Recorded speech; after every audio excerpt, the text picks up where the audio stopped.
Happy হোলির শুভেচ্ছা সকল বন্ধুকে। তো সকলে ভালো থাকবেন, অপরকে ভালো রাখবেন। হ্যালো বন্ধুরা, কেমন আছো তোমরা সবাই? আশা করছি ভালো আছো।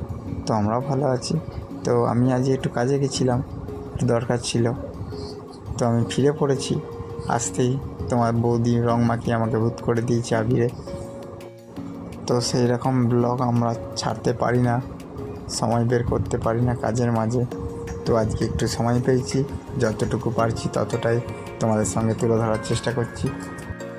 তো বন্ধুরা, তোমার বৌদি রেডি ছিল।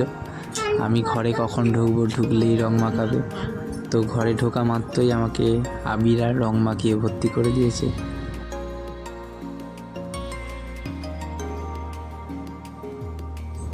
তো বন্ধুরা, আমাদের মেয়েও খুব রং মেখেছে, চেনাই যাচ্ছে না। তো রং মেখে একদম মুখ চোখের অবস্থা দেখেছো, এই দেখো বন্ধুরা, দেখো রং মাখলে কত সুন্দর লাগে।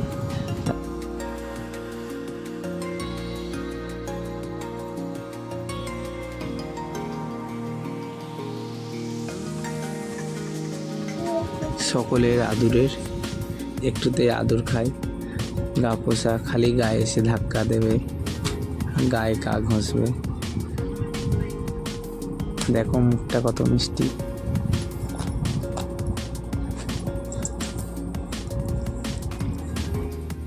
তো দেখো বন্ধুরা, আমি একবার দুবার ডাকবো কেমন চলে আসবে।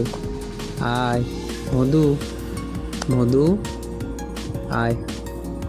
তো বন্ধুরা দেখলে দু একবার ডাকতেই কেমন চলে এলো আমাদের গা পোষা। তো বন্ধুরা, বেলা অনেকটাই হয়ে গেছে।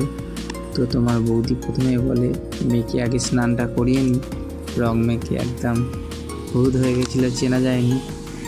তো আগে ওকে স্নান করিয়ে গাটা পুঁছিয়ে ফ্রেশ করে দিই, তারপরে আমরা করবো স্নান। তো তোমরা দেখতেই পাচ্ছ।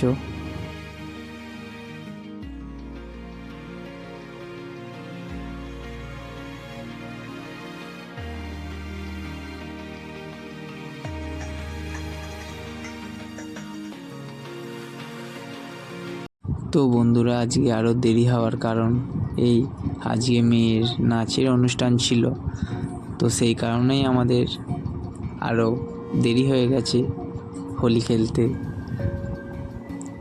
তো যাই হোক, এই দিকটা একটু খেয়াল রাখতে হবে। তো মেয়ের নাচের অনুষ্ঠান হয়েছে, তোমার বৌদি নিয়ে গেছিলো, তো মেয়েকে দেখাচ্ছে। তো বন্ধুরা, ঘরে আবির পরে ভর্তি হয়ে গেছে, আবিরে ছড়াছড়ি। তো ঘরটাকে তোমার বৌদি পুছে পরিষ্কার করে নিয়েছে। তো মেয়ে বিছানায় বসে খেলছে, দেখতেই পাচ্ছ।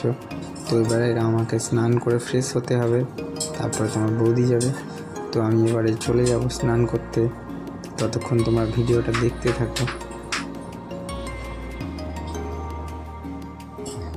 আর ভালো লাগলে অবশ্যই লাইক, কমেন্ট আর সাবস্ক্রাইব করতে ভুলবেন না। টাটা বন্ধুরা।